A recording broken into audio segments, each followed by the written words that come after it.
Selamat datang di GBI Bukit Sian. Sebelum beribadah, mari simak beberapa informasi berikut ini. Datanglah bersama keluarga dan orang terkasih. Rasakan lawatan kasih dan kuasa Tuhan dalam ibadah dan pertemuan-pertemuan di GBI Bukit Sian. Ibadah Raya Minggu pada setiap hari Minggu. Pukul 7 pagi di Main Hall GBI Bukit Sian. Ibadah Kids, ibadah anak. Pada setiap hari Minggu, pukul 7.30 pagi. Di Upper Room GBI Bukit Sian. Bersamaan dengan ibadah Raya Minggu.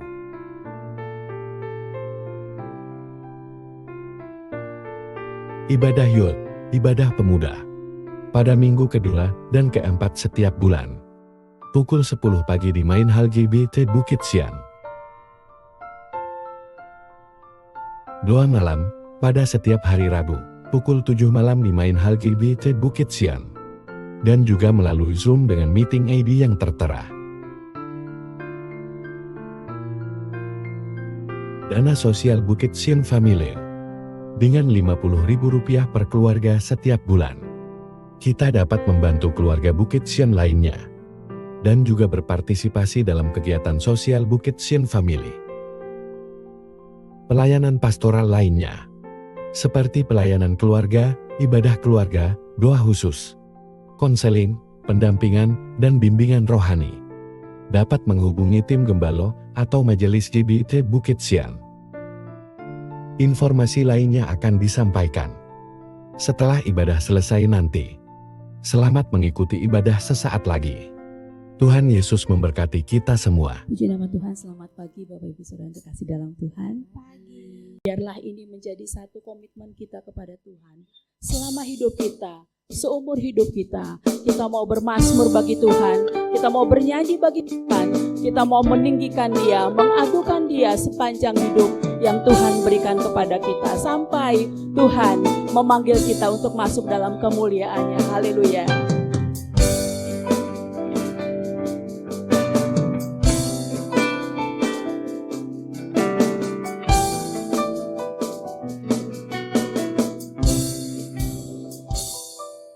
Ya Tuhanku,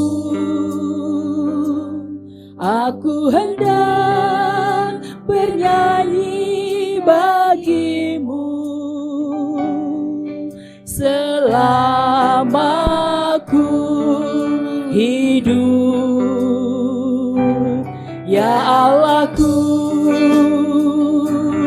aku hendak bermazmur bagimu selagi ku ada Tuhan, selagi ku ada. Haleluya. Inilah yang ku renungkan, inilah yang ku renungkan setiap waktu. Nyanyian pujian dan pengagungan kepadamu, haleluya, kepadamu.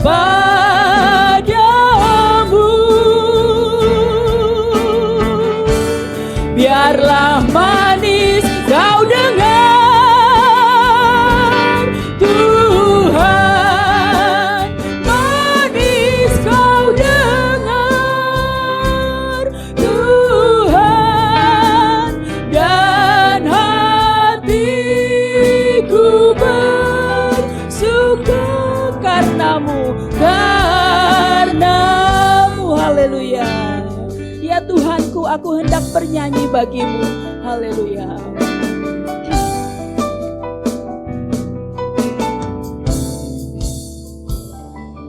Ya Tuhanku,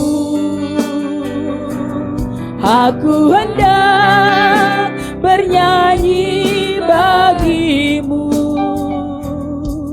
selama ku hidup.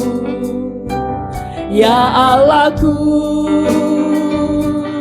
aku hendak bermazmur bagimu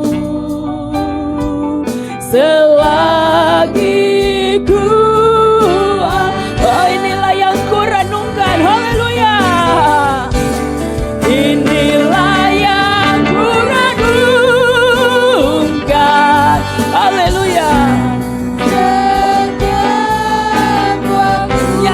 pujian dan pengagungan hanya kepadamu ya Allahku. Haleluya.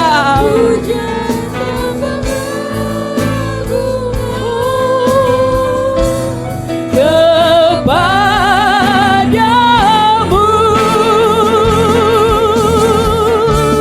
biarlah manis kau dengar Tuhan, manis kau dengar Tuhan, dan hatiku bersuka. Saya undang Bapak Ibu Saudara sama-sama bangkit berdiri, katakan inilah yang kurenungkan Tuhan. Haleluya. Inilah yang kurenungkan setiap waktu. Nyanyian pujian dan pengagungan, haleluya, haleluya, hanya kepadamu Tuhan. Biarlah manis kau dengar Tuhan, biarlah manis kau dengar Tuhan, manis kau dengar Tuhan, dan hatiku bersuka karenamu.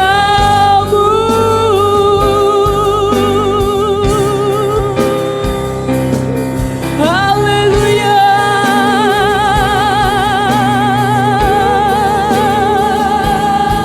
Haleluya. Haleluya.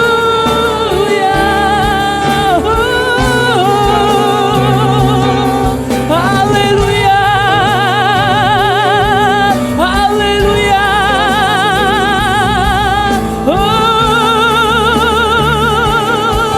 Haleluya. Haleluya.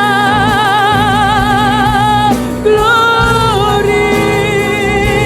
Haleluya. Haleluya. Hidalama hidalama sikiala batu. Haleluya. Haleluya. Haleluya. Haleluya. Haleluya. Hidalama hidalama sikiala hidalama sikiala base. Haleluya. Haleluya. Haleluya. Haleluya. Haleluya. Inilah yang kurenungkan Tuhan.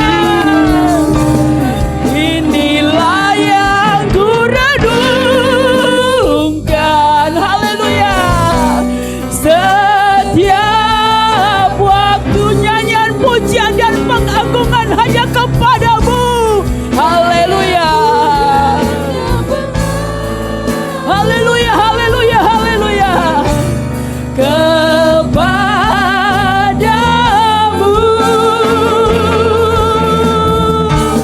biarlah manis kau dengar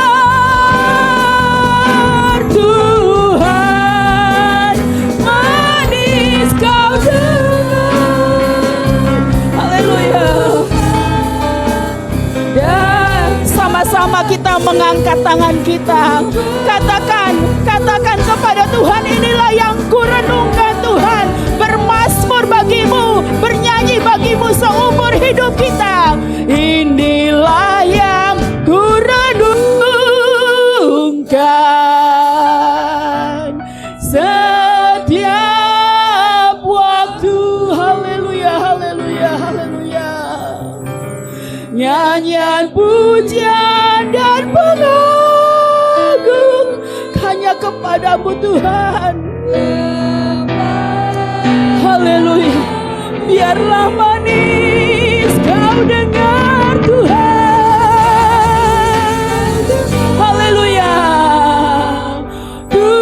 Tuhan, manis kau dengar Tuhan, dan hatiku bersuka. Dan hatiku bersuka. Haleluya. Dan hatiku berkatakan, dan hatiku bersuka. Dan hatiku bersuka karenamu.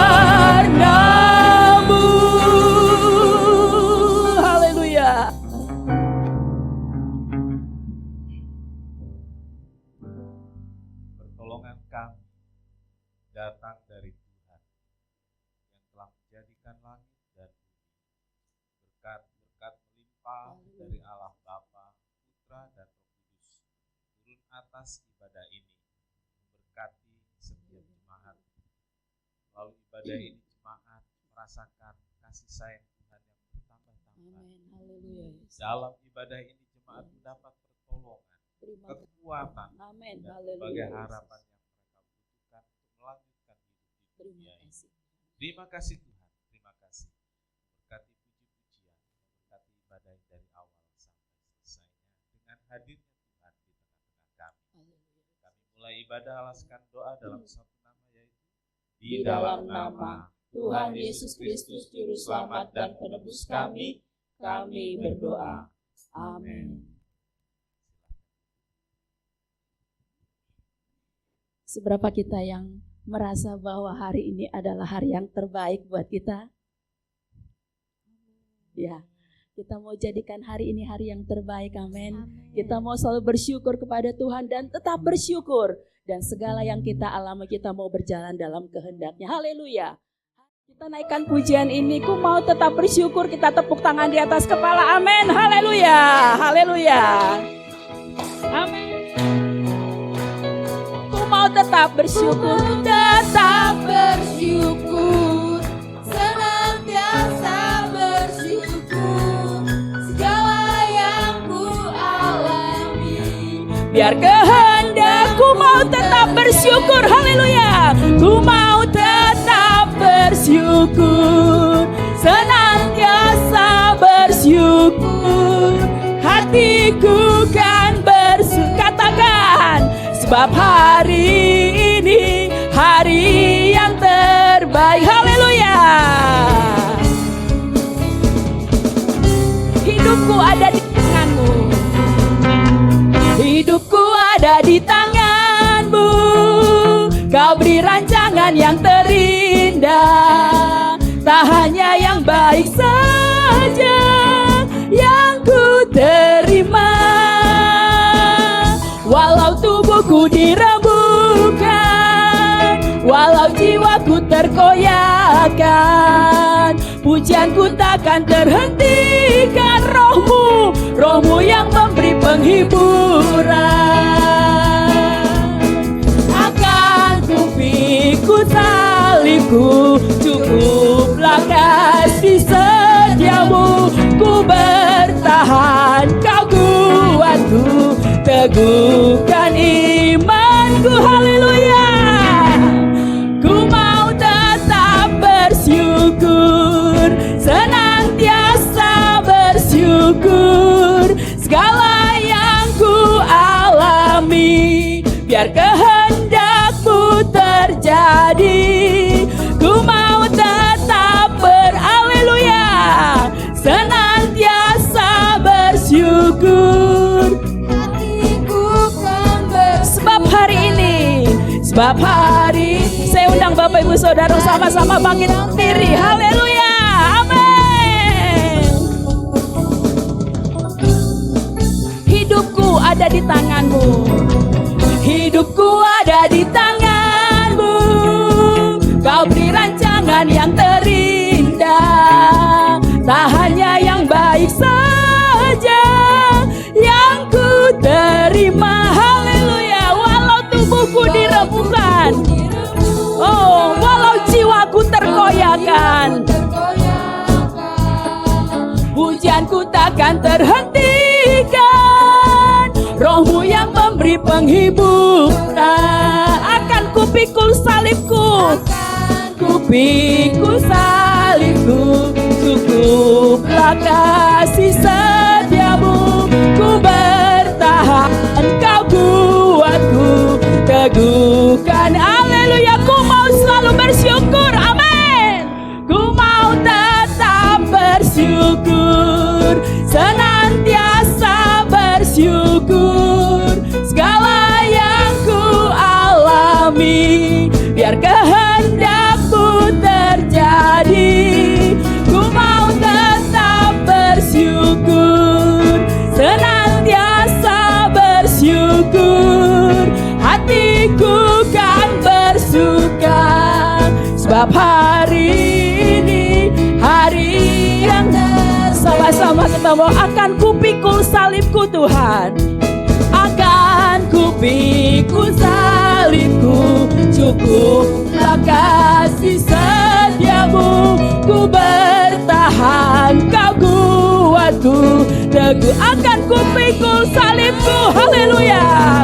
Akan ku pikul salibku, cukuplah kasih setiamu. Ku bertahan, kau kuatku, teguh akan ku pikul salibku Tuhan. Akan ku pikul salibku, cukuplah kasih setiamu. Ku bertahan, kau kuatku. Ya sama-sama ku mau selalu bersyukur. Ku mau tetap bersyukur, senantiasa bersyukur. Hal yang ku alami, biar kehendakmu terjadi. Ku mau tetap bersyukur, senantiasa bersyukur. Hatiku kan bersuka, sebab hari sekali lagi ya, aku mau tetap bersyukur sambil tepuk tangan di atas kepala. Ku mau tetap bersyukur, senantiasa bersyukur. Yang ku alami, biar kehendakmu. Ku mau tetap bersyukur, ku mau tetap bersyukur. Haleluya. Senantiasa bersyukur, hatiku kan bersuka, sebab hari ini hari yang sebab hari ini hari yang terbaik. Sebab hari ini hari yang sekali lagi katakan, sebab hari ini hari yang terbaik. Sebab hari ini hari yang terbaik. Haleluya. Berikan kemuliaan bagi Tuhan. Silakan duduk.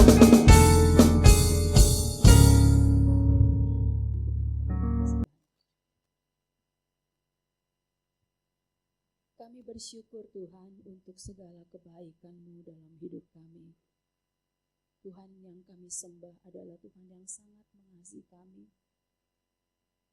Tuhan yang sangat baik bagi kami. Tuhan yang senantiasa menuntun hidup kami. Dan Tuhan itu juga yang sudah mempercayakan banyak hal untuk kami nikmati dalam hidup ini. Sebentar kami akan memberikan persembahan kami kepada Tuhan. Kiranya Tuhan menolong kami semua.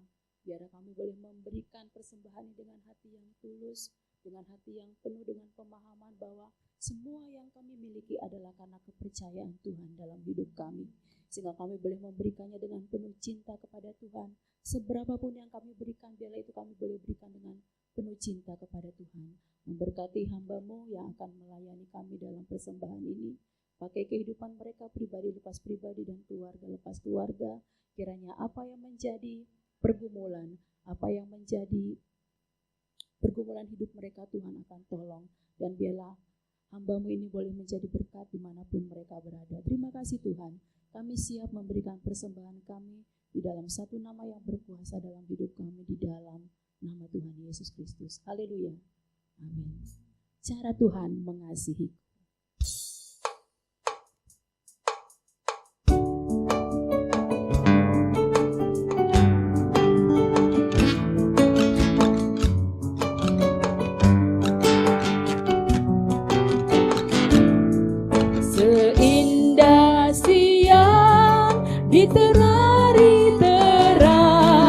Cara Tuhan mengasihiku, seindah petang dengan angin sejuk. Cara Tuhan mengasihiku.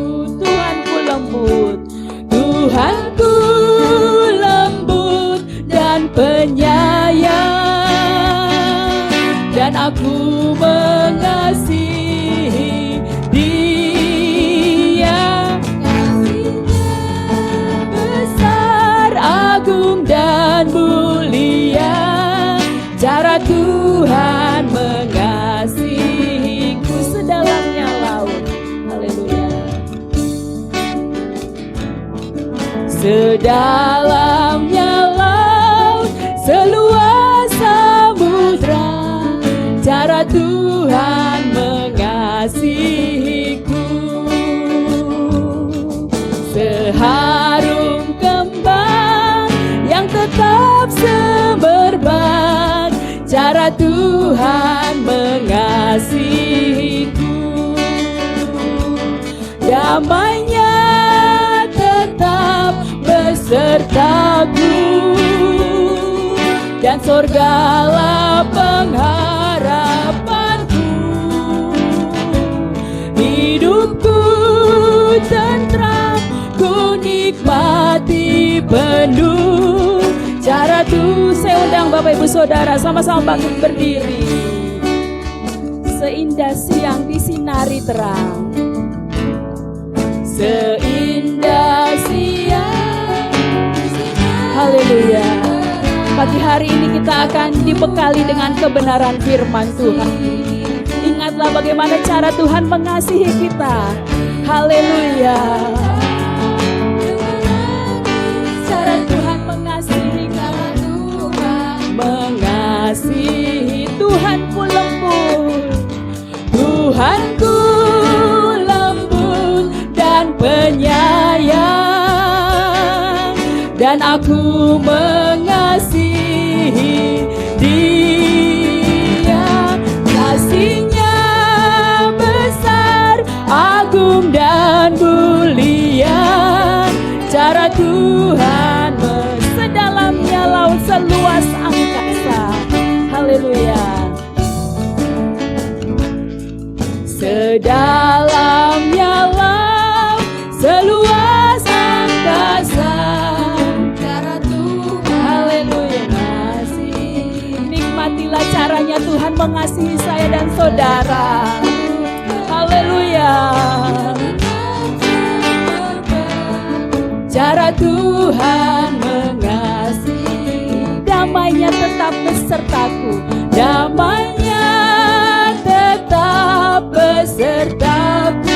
Dengan kasih Kristus, Bapak Thomas akan berdoa untuk kebenaran firman Tuhan yang akan kita dengarkan. Hidupku tentram, ku nikmati penuh cara Tuhan. Katakan, Tuhanku lembut dan penyayang. Haleluya. Tuhanku lembut dan penyayang, dan aku mengasihi Dia. Kasih-Nya besar, agung dan mulia, cara. Katakan, Tuhanku lembut dan penyayang. Haleluya. Kita akan siapkan hati kita untuk dengarkan firman Tuhan. Lembut dan penyayang, ngasihi Dia. Kasih-Nya besar, agung dan mulia, cara Tuhan. Sekali lagi, Tuhanku lembut dan penyayang. Haleluya. Tuhanku lembut dan penyayang, dan aku mengasihi Dia. Kasih-Nya besar, agung dan mulia, cara Tuhan mengasihi. Cara Tuhan mengasihiku, cara Tuhan mengasihi. Oh, cara Tuhan mengasihiku. Haleluya. Cara Tuhan mengasihiku. Haleluya. Puji syukur dan terima kasih Tuhan. Haleluya, Pada Yesus. pagi hari ini kami anak-Mu datang hadirat Engkau. Kami mengucapkan terima kasih atas segala penyertaan Engkau selama 1 minggu kemarin hingga pada hari ini. Tuhan, begitu indah Engkau menyertai dalam kehidupan kami. Dan kami Haleluya, juga Yesus. mengucapkan syukur dan terima kasih di mana kami boleh mendengarkan kesaksian daripada anak-anak-Mu Tuhan, yang mana ini memberikan kekuatan kepada kami Haleluya, untuk Yesus. tetap dapat berjalan bersama-sama dengan Engkau dan menyerahkan segala perkara kehidupan kami apapun yang akan terjadi dalam hidup kami tetap percaya Kau senantiasa menyertai kami. Amin. Haleluya. Dan Yesus. kami juga berdoa bagi anak-anak-Mu yang telah memimpin puji-pujian pada hari ini. Kau akan selalu menyertai dalam Terima pekerjaan, kasih, dalam Tuhan. pelajaran, dalam kehidupan mereka, dan Kau mengetahui segala kebutuhan kehidupan mereka, dan Kau saja yang akan menyatakan dalam kehidupan mereka. Haleluya. Demikian pun kami akan mendengarkan firman-Mu Tuhan. Ya, Kau Yesus. akan pakai hamba-Mu yang akan memberikan firman-Mu ini. Kami buka hati dan pikiran kami, Roh Kudus-Mu saja akan berbicara, Haleluya, dan Yesus. Terima agar kasih. boleh tertanam dalam kehidupan kami dan boleh menjadikan pedoman bagi kehidupan kami. Terima kasih Tuhan Yesus. Hamba serahkan doa pada pagi hari ini hanya dalam nama Tuhan Yesus Kristus, Juru Selamat dan Penebus kami yang hidup. Haleluya. Amin. Amin. Puji nama Tuhan. Silakan duduk dan selamat mendengarkan sabda Tuhan yang akan disampaikan oleh Bapak Pendeta Dr. Martin Stefanus MTH. Selamat pagi Bapak Ibu Saudara. Selamat berbakti dan mendengarkan firman Tuhan. Saya ajak saudara bersama membaca ayat ini dalam 1 Korintus 2 ayat 9. Sama-sama kita berdiri.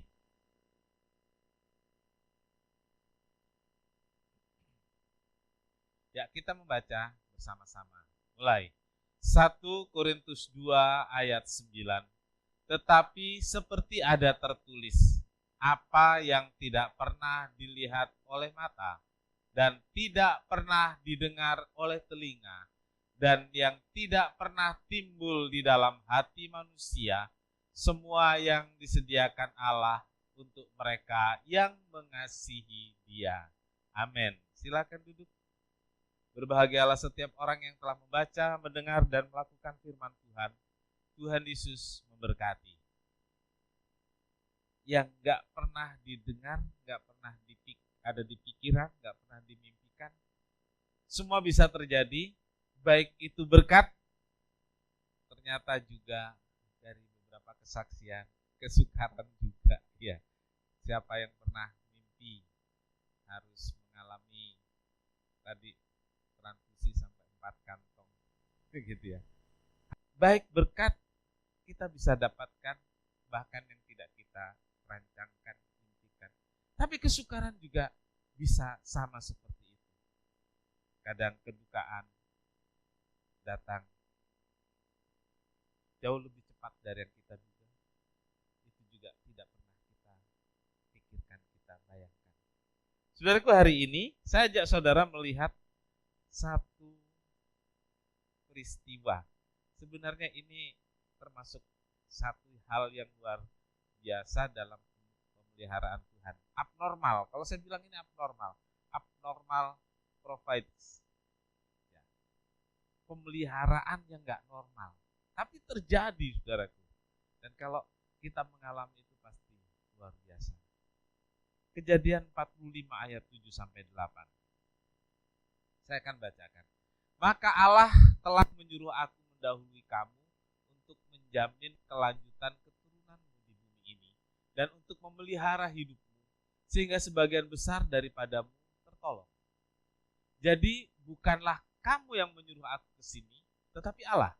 Dialah yang telah menempatkan aku sebagai bapa bagi Firaun dan tuan atas seluruh istananya dan sebagai kuasa atas seluruh tanah Mesir. Amin. Saudaraku, hari ini saya membawa saudara pada satu peristiwa yang terjadi pada saat Firaun memerintah sebagai raja di Mesir ribuan tahun yang lalu. Ya, ribuan tahun yang lalu. Tentu kita masih ingat cerita yang dialami Yusuf. Dari sekolah minggu kita mendengar itu. Lalu saya buka di Google tentang khotbah tentang Yusuf.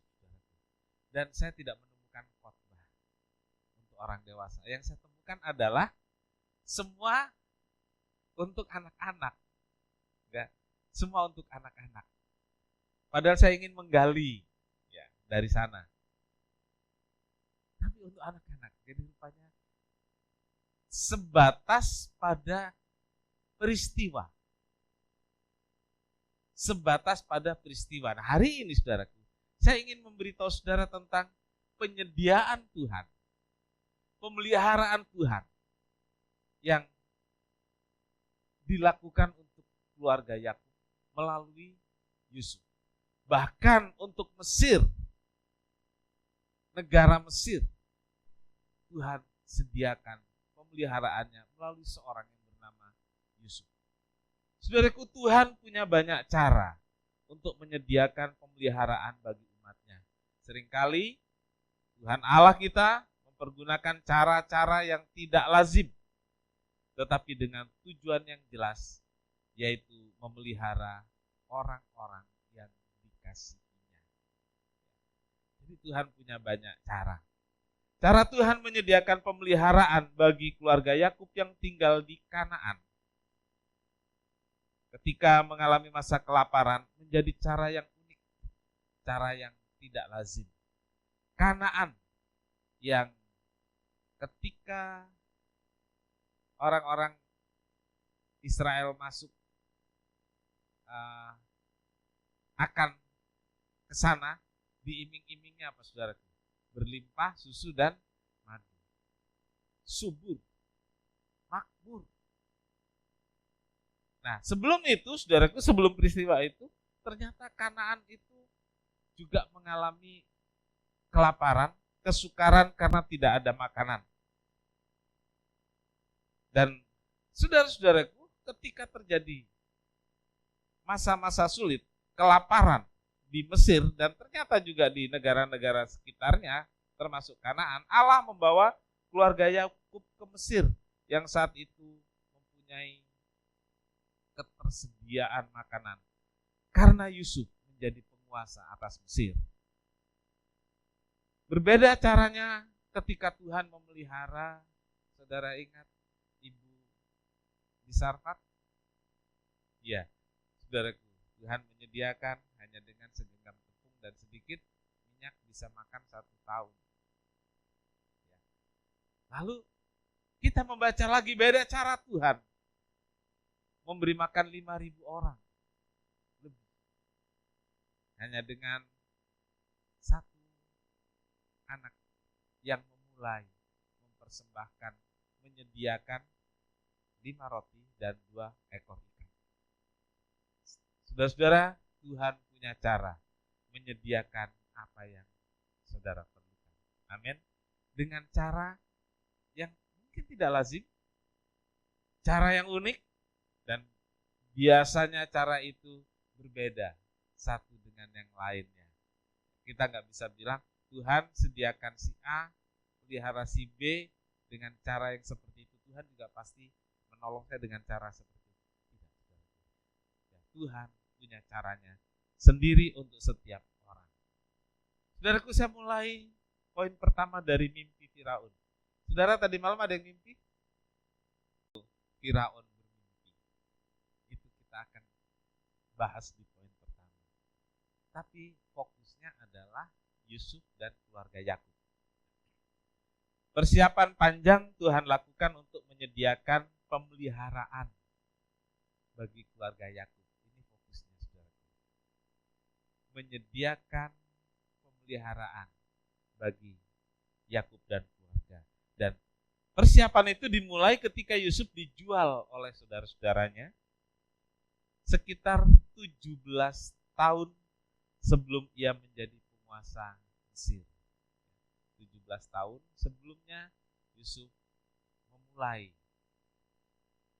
dipersiapkan oleh Tuhan. Yusuf mengalami keadaan yang tidak sulit, proses yang panjang, proses yang tidak mudah harus dilalui oleh Yusuf.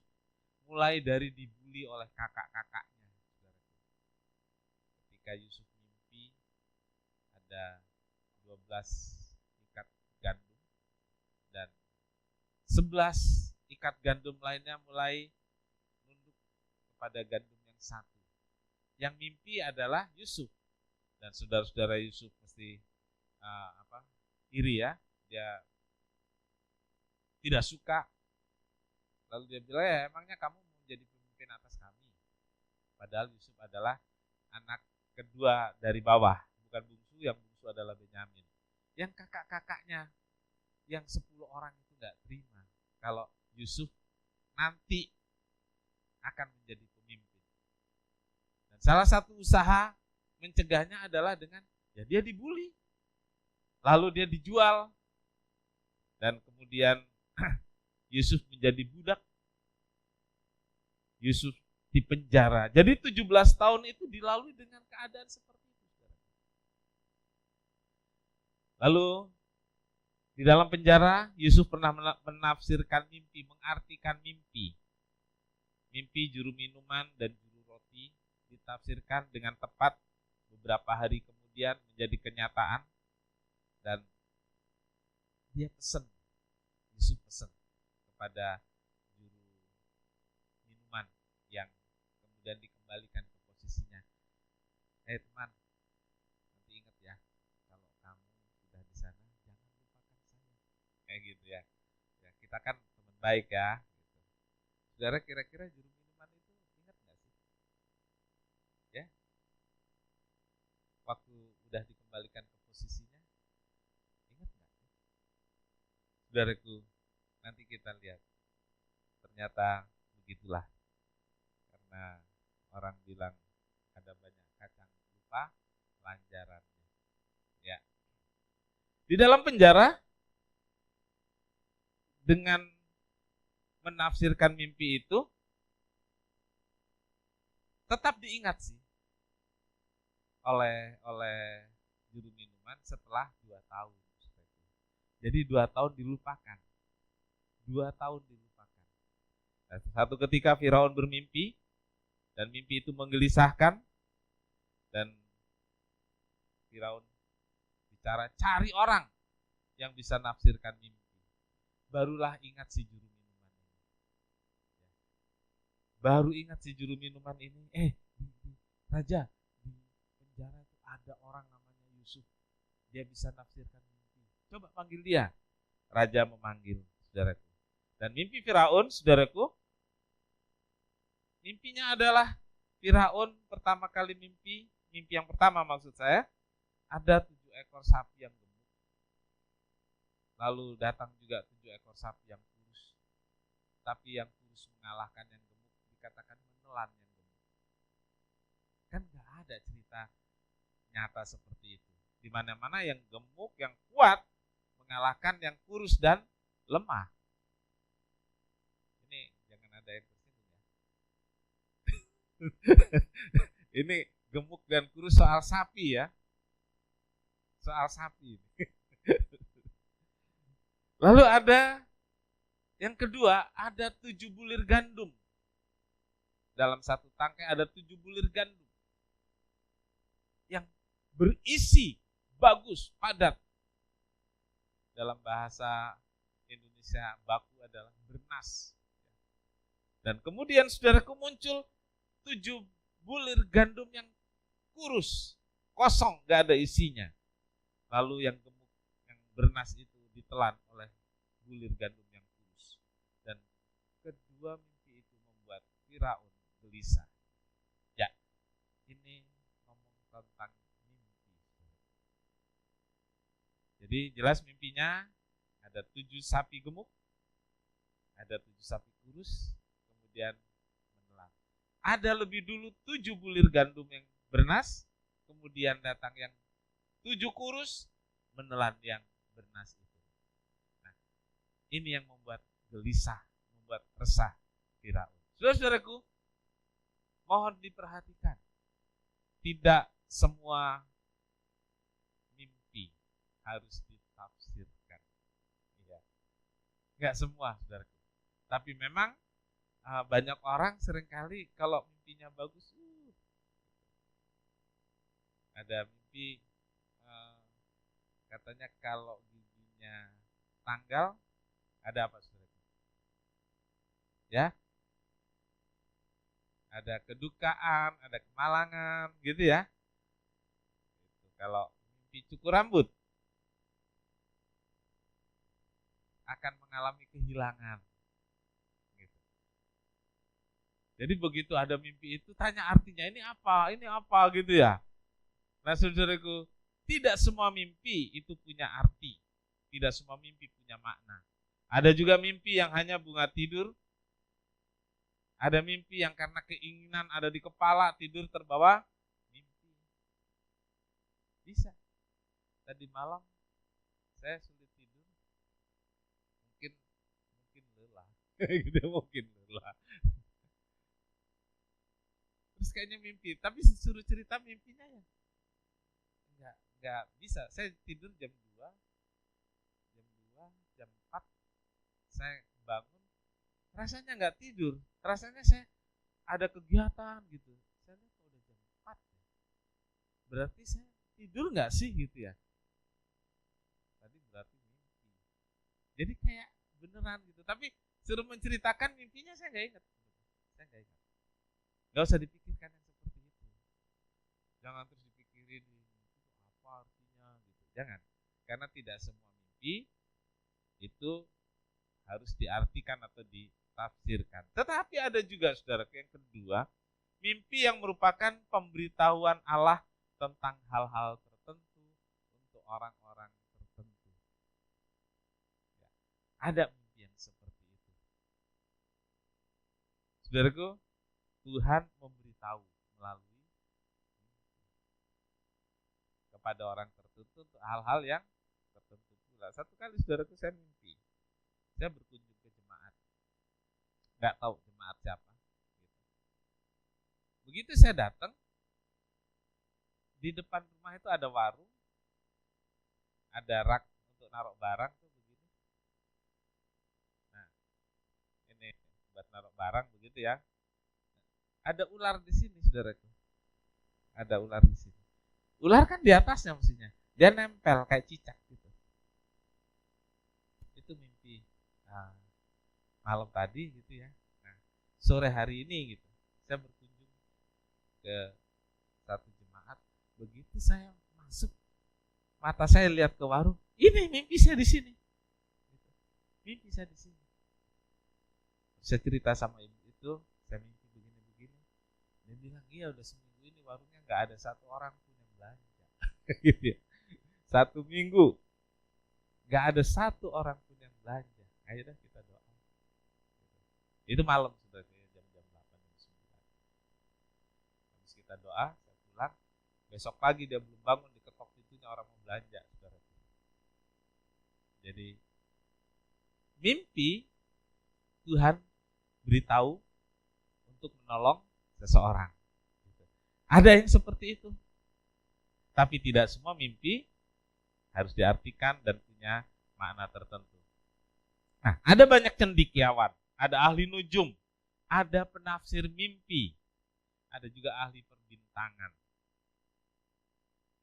Tetapi tidak satupun dari orang-orang tersebut yang ada di istana, yang ada di Mesir bisa menafsirkan mimpi Firaun. Tidak ada yang bisa. Nah, saudaraku, yang kedua, poin kedua, Yusuf menafsirkan mimpi Firaun. Nah, setelah bermimpi sampai 2 kali, Firaun gelisah tentang apa arti mimpinya. Setelah nggak ada yang menafsirkan, maka saudaraku, juru minuman yang menceritakan pengalamannya di penjara kepada Firaun, dan Firaun tergerak memanggil Yusuf untuk mengartikan mimpi itu. Saudaraku, saudara, setelah 2 tahun dilupakan di dalam penjara waktu itu pengap, gelap, bahkan ada penjara-penjara yang memang tidak bawah tanah, tidak ada sinar sama sekali, saudaraku. Nah, saudaraku, kemudian Allah memberi hikmat kepada Yusuf untuk mengartikan mimpi Firaun yang ternyata mimpi itu menyangkut kepentingan rakyat, kepentingan negara, kepentingan orang banyak. Kemudian Yusuf mengartikan mimpi itu.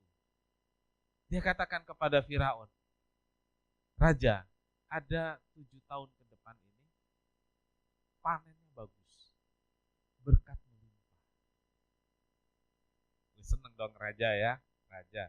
Saudara, kalau mimpi saudara ditafsirkan begitu, seneng kan ya? Senenglah. 7 tahun berkat melimpah, panen besar-besaran, 7 tahun. Firaun menyimak dengan sangat hati-hati. Karena dia seorang raja, dia waspada. Dan ternyata arti yang kedua, yang kurus menelan yang gemuk. Ada 7 tahun kedua. Setelah 7 tahun pertama, ada 7 tahun kedua. Negara, rakyat mengalami kesulitan. Gak ada panen. Kemarau panjang. Ketika ada tanaman hama memakan tanaman, itu akan terjadi 7 tahun. Nah, saudaraku, Yusuf bukan hanya menafsirkan mimpi, tapi dia juga memberi solusi untuk mengatasi masalah. Baik 7 tahun panen maupun 7 tahun kelaparan. 7 tahun panen bisa jadi masalah kalau nggak ada cara menanganinya. Dan 7 tahun kelaparan, kekurangan, masa kering nggak bisa tanam, itu masalah yang besar. Nah, saudara-saudaraku, pertanyaannya, apakah Yusuf punya indera keenam? Ya, seringkali kalau orang bisa gini. Oh, dia punya indera keenam. Indera kita ada berapa, saudaraku? 5. Dan Tuhan bilang itu cukup. Menurut Tuhan, itu cukup. Jadi, kalau ada indera yang lebih, panca indera yang, bukan panca indera ya, indera yang lebih, itu bukan dari Tuhan. Tuhan cuma kasih 5. Tuhan cuma kasih 5. Oh, tapi dia tuh bisa begini. Bisa, karena ada yang membantu. Karena ada yang membantu. Dan yang membantu itu jelas bukan Tuhan. Yang membantu bukan Tuhan. Saudaraku, indera penglihatan kita itu hanya bisa melihat benda-benda, materi-materi nyata. Nah, kalau ada orang bisa melihat setan, ada orang bisa melihat kuasa kegelapan, benar nggak sih? Benar. Tapi itu bukan indera keenam. Setan ada dalam dirinya membantu dia untuk melihat sesamanya. Ingat itu. Jadi setan ada dalam diri orang itu, dan setan itu melihat sesamanya melalui mata si orang yang ada di dalam setan yang ada dalam diri orang itu. Jadi saudaraku, indera keenam itu tidak ada. Jadi Yusuf punya indera keenam? Tidak. Yusuf tidak seperti orang-orang yang punya indera keenam yang disebut apa? Cenayang, tukang ramal, atau indigo. Dari lahir kok dia bisa. Tidak, saudaraku. Indera kita cuma 5. Indera Yusuf juga 5, sama seperti kita. Yusuf pernah bermimpi. Dia sendiri nggak ngerti artinya. Saudaranya yang mengartikan. Jadi Yusuf tidak punya indera keenam.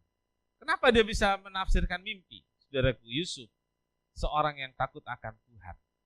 Yusuf terdidik dalam keluarga yang religius.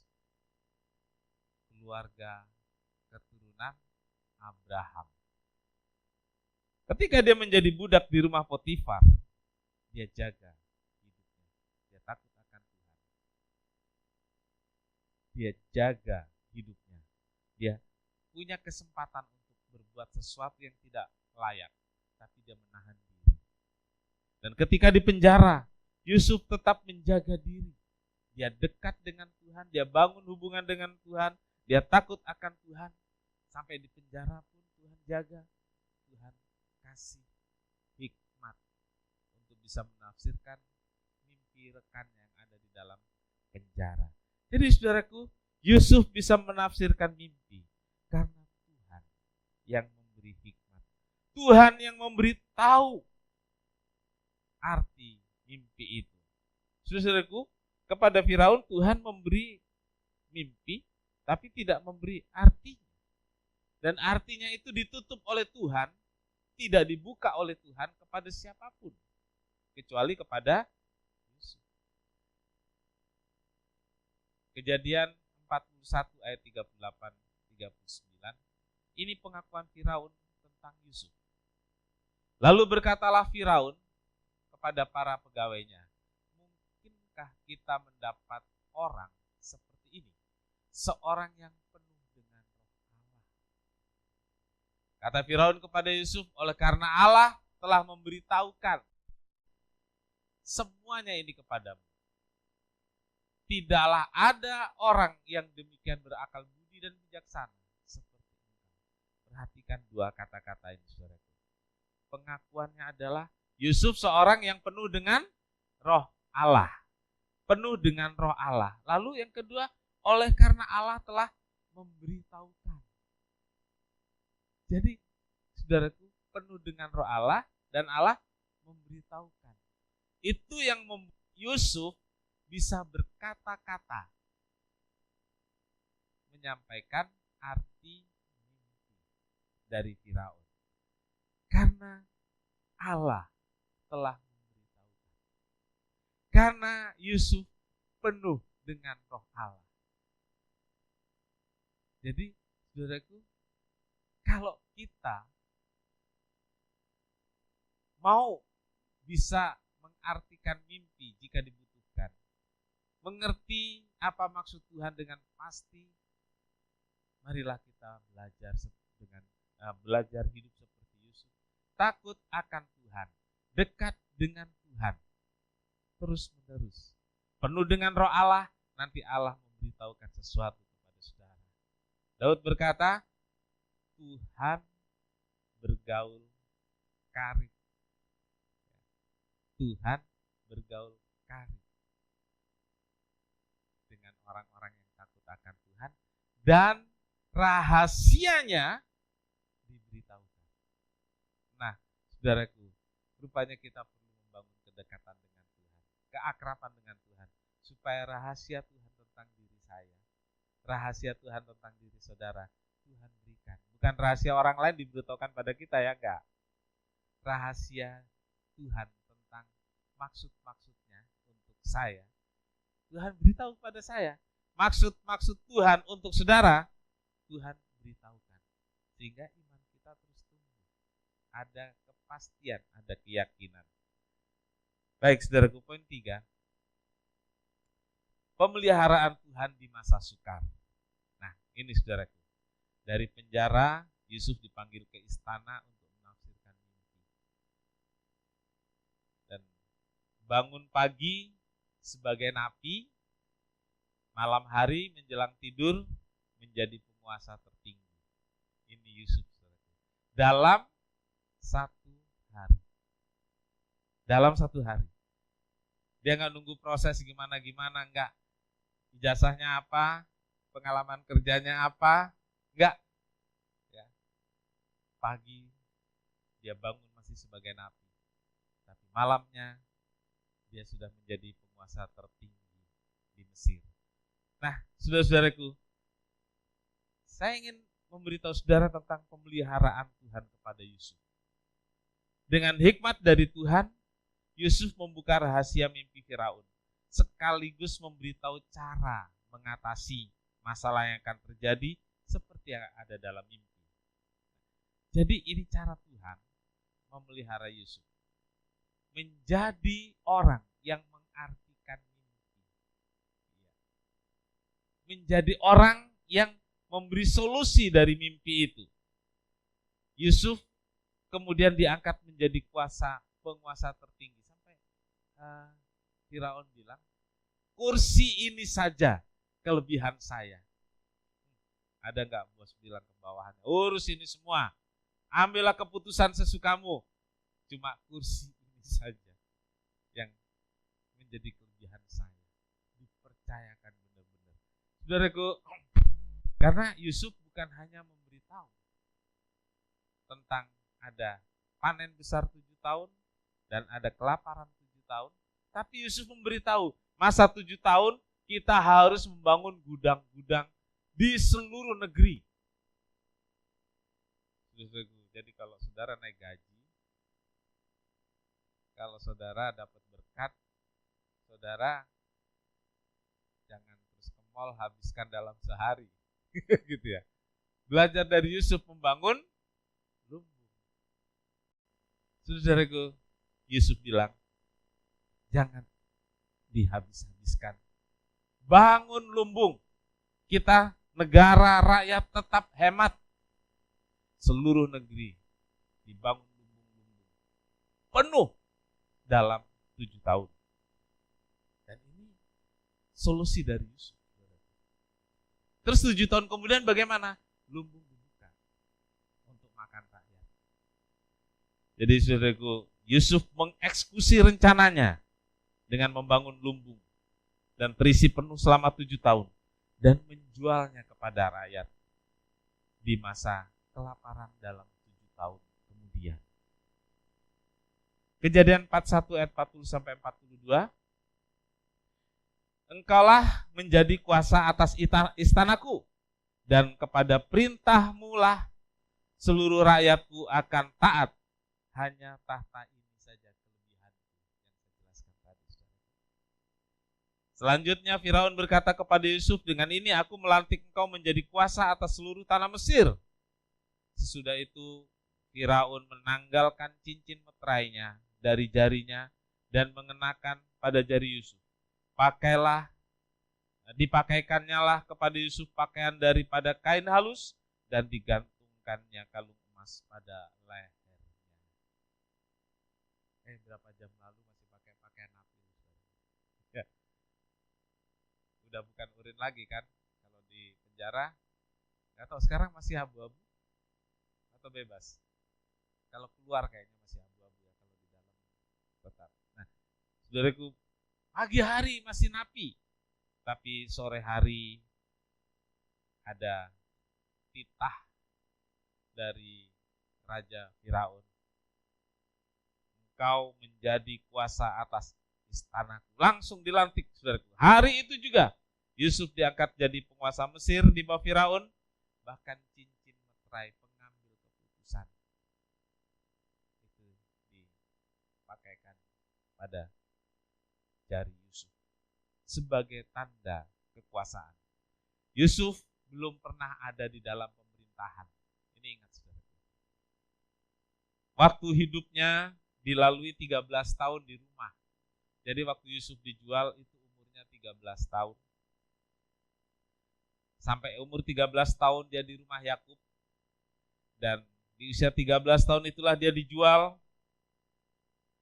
Jadi budak dan dipenjara selama waktu yang ditempuh itu 17 tahun. Saya katakan saudara, itulah pendidikan yang ditempuh Yusuf. Dia tahan saudaraku. Dan saudara tahu Allah telah menyediakan tahta Mesir untuk orang yang takut akan Tuhan. Amin.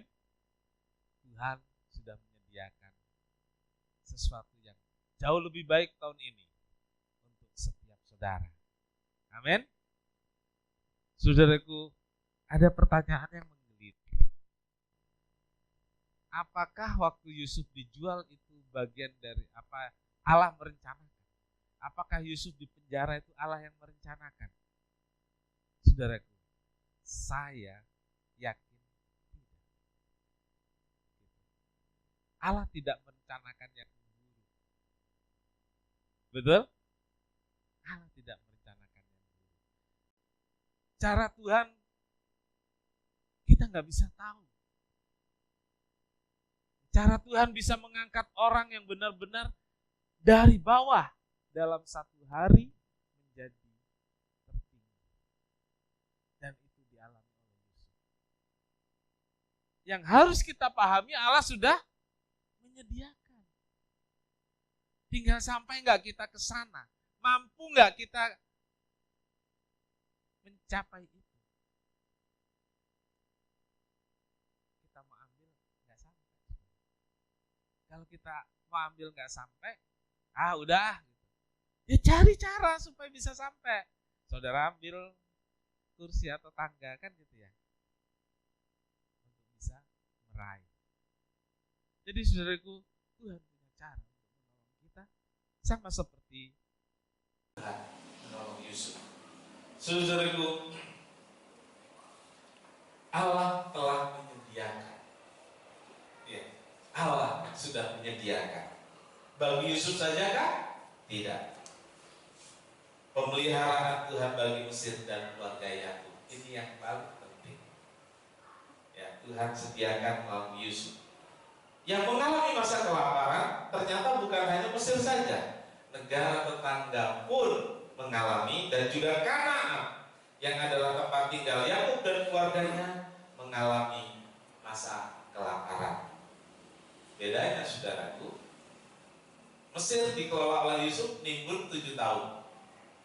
Tapi negara-negara lain tidak termasuk Yakub. Di daerah Yakub pasti sama juga. Karena kemudian 7 tahun kemudian sama juga kekeringan, kelaparan. Tetapi yang lain tidak diberi hikmat oleh Tuhan. Yusuf diberi hikmat. Tadi Pak Esok bilang, apa bedanya kan gitu ya? Sama-sama 7 tahun kelimpahan, 7 tahun kelaparan. Anak Tuhan yang diberi hikmat, dia mengatur keuangannya. Betul? Dengan baik. Ya. Wah, modal nih judi online kita. Wah, modal nih. Pasang nomor. Masih ada ya pasang nomor ya? Masih. Loh, tahu? Kuping kita mendengar cerita-cerita itu ya.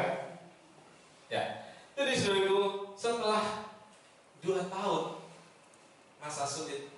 Jadi waktu 2 tahun itu orang-orang negara-negara lain masih punya simpanan.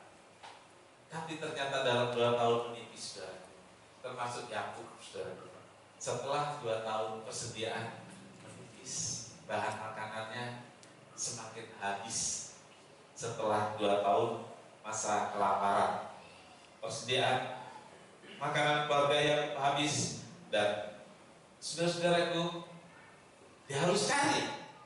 Ternyata saudaraku, Allah telah menyediakan keperluan bagi keluarga Yakub di Mesir.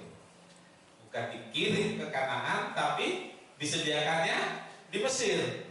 Allah punya cara untuk memelihara dan menolong keluarga Yakub. Bukan hanya bahan makanan untuk keperluan sehari-hari, tetapi Yakub diboyong ke Mesir, bertemu dengan Yusuf, anaknya yang sudah dikira meninggal. Karena laporan anak-anaknya, Yusuf itu sudah mati. Melalui proses yang drama banget ya, drama banget. Yusuf pura-pura nggak kenal, gitu kan, kalau di sekolah minggu bisa diceritakan seperti itu ya. Yusuf pura-pura nggak kenal, ya dia tahan kakaknya, dia pengen ketemu si adik bungsu, sampai kemudian si bapaknya dibawa ke Mesir. Nah, saudaraku, Yusuf dan keluarga Yakub bertemu lagi, dan itu satu hal yang mengharukan. Yusuf bilang tadi, saudaraku, dalam pembacaan kita, Yusuf berkata kepada saudara-saudaranya, Allah telah menyuruh aku mendahului kamu. Itu saudaraku, Allah telah menyuruh aku mendahului kamu. Ih, bisa ada ngomongnya. Padahal dulu dia dijual, dia dimasukkan ke sumur, dia dijual, dibully. Tapi saudaraku, itulah hati dari Yusuf yang mengasihi keluarganya dan tahu bahwa semuanya itu adalah cara Tuhan. Cara Tuhan menolong, cara Tuhan mengasihi umatnya, mengasihi anak-anaknya. Semua disediakan Allah untuk yang mengasihi Tuhan. Saudaraku, Yusuf dipersiapkan untuk memelihara keluarga. Ini penting, saudara. Melalui proses yang berat, melalui proses yang tidak mudah, Yusuf bisa meraih sukses, menjadi penguasa. Dan sekali lagi saya katakan, Tuhanlah yang menyediakan tempat tempat istimewa bagi Yusuf di Mesir. Dia bisa memboyong keluarganya karena Yusuf telah diutus lebih dulu oleh Tuhan untuk menyediakan keperluannya. Bukan Yusuf, kakak beradik dan bapaknya yang dibawa dari Kanaan ke Mesir itu 70 orang. Yang 400 kemudian, yang 70 orang ini menjadi 400 orang. Yang kemudian mereka kembali ke Kanaan dengan cara keliling padang gurun selama 40 tahun. Nah, saudara bisa paham cerita ini, saudaraku, bagaimana Tuhan memelihara satu keluarga menjadi keluarga besar, menjadi satu bangsa dengan cara menempatkan satu orang di negara lain untuk menjadi penolong bagi keluarganya. Saudaraku, Kejadian 50 ayat 20. Ini perkataan Yusuf karena mengetahui bahwa Tuhanlah yang memegang kendali hidupnya. Memang kamu telah mereka-rekakan yang jahat terhadap aku, tetapi Allah telah mereka-rekakannya untuk kebaikan, dengan maksud melakukan seperti yang terjadi sekarang ini, yakni memelihara hidup satu bangsa yang besar. Saudara, kakak-kakaknya mereka-rekakan itu merancang, ya, merancang untuk yang jahat, tetapi Allah mengubahnya untuk satu kebaikan. Jadi Yusuf menyadari bahwa keberadaannya di Mesir adalah karena Tuhan untuk menyediakan kebutuhan hidup bagi keluarganya, bukan untuk dirinya sendiri, tetapi untuk memelihara bukan hanya Mesir saja, tapi terutama memelihara keberlangsungan keluarga ayahnya. Ingat, Yusuf dipakai Tuhan menyediakan itu semua untuk menjaga keberlangsungan keluarga ayahnya, yaitu Yakub. Seandainya Yusuf tidak di sana, saudara, keluarga Yakub gak punya bahan makanan dan mati, habis. Keturunan Abraham gak ada lagi. Kalau 70 orang itu mati kelaparan di Kanaan, saudara, maka keturunan Abraham habis. Nah, cara Tuhan memelihara bagaimana? Yusuf ditaruh di Mesir dan dia menyediakan satu tempat namanya Goshen di Mesir, dan keluarga yang tinggal di sana mulai dari 70 orang sampai kemudian 400 orang. Nah, saudara itu perhatikan ini. Ketika saudara dan saya diberkati Tuhan, ingatlah bahwa Tuhan memberi berkat bukan untuk diri sendiri. Ingat, Tuhan memakai kita menjadi penyedia, menjadi provider. Jadi kalau saudara diberkati Tuhan lebih dari saudara-saudara yang lain, seperti Yusuf punya saudara 12, dia diberkati dari 11 yang lain, dia jadi provider bagi keluarga. Jadi kalau saudara diberkati Tuhan lebih dari saudara yang lain, saudara belajar dari Yusuf, dia itu menjadi provider bagi keluarga, menjadi penyedia bagi orang tuamu. Saya bersyukur di jemaat kita di sini dari beberapa waktu yang lalu ada banyak yang dalam satu keluarga dia diberkati lebih. Sampai pernah satu kali ada pembicaraan, iya sih, saya merasa, nah ini saudara, saya merasa diberkati, tapi itu kan pohon baru tumbuh katanya, baru belajar berbuah, jangan dipetikin dulu dong katanya. Ya, jangan dipetikin dulu, jangan terus semua ngumpul di bawah panasan metik memetik janganlah katanya. Saudaraku, lebih berbahagia buah yang ada dipetik oleh saudara daripada janur busuk. Betul? Jadi kalau saudara diberkati lebih dari saudara-saudara yang lain di keluarga, belajarlah jadi provider bagi keluarga besar, menjadi penyedia. Mungkin penyedia itu bukan menanggung seluruhnya, bukan. Yusuf menanggung seluruhnya, tapi mungkin kita menjadi penyedia untuk hal-hal tertentu. Dari kesaksian yang dikatakan pemimpin pujian tadi, ternyata kesehatan itu jadi masalah penting bagi banyak orang. Dari kesaksian masalah kesehatan banyak. Jadi mungkin kita bisa menjadi penyedia bagi membantu kesehatan orang tua, kesehatan adik, kesehatan siapa. Bisa lebih lagi, secara rutin saudara bisa membantu keuangan atau apapun. Saudara belajar dari Yusuf. Tuhan sudah sediakan yang luar biasa. Yusuf menjadi penyedia juga bagi keluarga. Saudara, marilah kita belajar. Kita akan lebih berbahagia kalau kita bisa menjadi provider. Gak kita nikmati sendiri. Karena yang ada pada kita adalah Tuhan yang menyediakan. Dan ingat, yang Tuhan sediakan ada bagiannya orang tua, ada bagiannya orang miskin, ada bagiannya Tuhan, ada bagiannya banyak orang.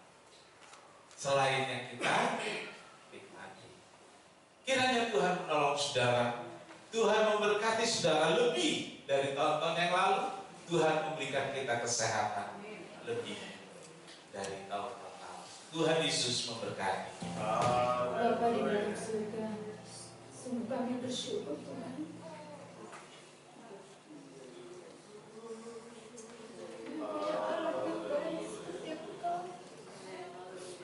Kami punya Bapa yang selalu memelihara hidup kami Tuhan. Terima kasih untuk setiap penyertaan dan pimpinan-Mu Tuhan. Terima kasih untuk setiap berkat peliharaan-Mu Tuhan. Kami mau akui bahwa Engkau terlalu ajaib buat kami. Haleluya. Terima kasih Tuhan. Engkau senantiasa menolong kami Tuhan dalam melewati berbagai hal dalam hidup kami Tuhan. Mungkin kami direndahkan, mungkin kami mengalami berada dalam lembah kekelaman, tapi kami tahu Engkau Allah yang setia, Engkau Allah yang selalu ada di pihak kami Tuhan, orang yang selalu mengasihi Engkau. Engkau tidak akan membiarkan kami tergeletak Tuhan. Kami percaya Engkau mengangkat setiap kami anak-anak-Mu di tempat ini ya Tuhan. Terima kasih ya Bapak, terima kasih.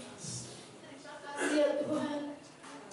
Saat Engkau menolong kami, saat Engkau memberkati kami Tuhan, ajarkan kami juga untuk kami boleh menjadi berkat bagi orang-orang di sekitar kami.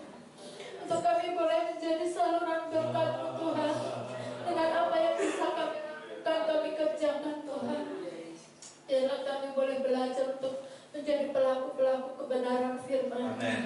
Melalui Tuhan kekuatan Roh Kudus-Mu Tuhan yang memampukan kami, memberikan kami kesanggupan Tuhan, sehingga dalam hidup kami Tuhan, nama-Mu boleh semakin dipermuliakan. Karena Engkau yang ada di dalam kami, Engkau yang ada di pihak kami ya Tuhan. Terima kasih Tuhan Yesus, kami bersyukur untuk firman-Mu pagi hari ini. Berkati Bapak Gembala ya Tuhan, yang Tuhan sudah pakai untuk Tuhan mengungkapkan setiap kebenaran firman-Mu, menyampaikan isi hati-Mu Tuhan. Berkati Bapak Gembala dengan kesehatan yang baik, tambah-tambahkan hikmat dari surga, urapan Roh Kudus-Mu Tuhan, sehingga Tuhan hikmat dan kemampuan yang dari Tuhan, pertolongan yang dari Tuhan akan membawa gembala untuk semakin membawa kami untuk menggembalakan jemaat-Mu di tempat ini, membawa kami semakin bertumbuh dewasa di dalam Tuhan. Terima kasih Bapa, kami bersyukur dan kami sambut kebenaran firman-Mu di dalam nama Tuhan Yesus. Haleluya. Terima kasih Tuhan Yesus untuk berkat Tuhan dalam ibadah ini. Semua jadi untuk kemuliaan Tuhan. Terima kasih buat berkat yang hari ini kami nikmati dalam ibadah. Sebuah TV yang bisa dinikmati ibadah kami lebih nyaman, sehingga terpasang untuk multimedia bisa dinikmati dengan baik, dibaca dengan jelas, dan ini semua Tuhan yang menyediakan. Berkati saudara kami yang telah berkorban di ini ya Tuhan, biar berkat melimpah atas hidupnya, keluarganya, dan usaha yang dikelola. Terima kasih Tuhan Yesus, terima kasih. Pimpin kami pulang dengan selamat sampai dan lindungi kami, dan berkat Tuhan melalui ibadah ini menolong jemaat untuk bersemangat. Berkat Tuhan melalui firman Tuhan membuat jemaat merasa pasti, yakin bahwa rencana Tuhan gak pernah gagal. Rencana Tuhan pasti digenapi. Tahun ini adalah tahun kemenangan, tahun sukses bagi kami jemaat di tempat ini. Terima kasih Tuhan karena Tuhan telah menyediakan hal yang lebih baik, hal yang lebih dari tahun-tahun lalu, yang gak pernah kami lihat oleh mata, yang gak pernah kami dengar oleh telinga, yang gak pernah kami mimpikan. Tuhan sediakan bagi kami di tahun ini. Terima kasih Tuhan, terima kasih, segala puji bagi Tuhan. Korban jemaat untuk kas gereja, korban jemaat untuk kesejahteraan pelayan di tempat ini, persepuluhan Tuhan balas berlipat kali ganda, sehingga Tuhan dipermuliakan. Terima kasih Tuhan, alirkan berkat-Mu, berkat yang gak pernah kering. Terima kasih Tuhan, berkat yang mengalir terus untuk kesejahteraan jemaat dan keluarganya. Terima kasih Tuhan, terima kasih. Saudara kasih, Tuhan memberkati engkau dan melindungi engkau. Tuhan menyinari engkau dengan wajahnya dan memberi engkau kasih karunia. Tuhan menghadapkan wajahnya kepadamu dan memberi engkau damai sejahtera. Saudara kekasih, terima berkat dan damai sejahtera dari Allah Bapa, kasih karunia dari Tuhan Yesus, dan persekutuan Roh Kudus serta kita sekarang sampai selamanya.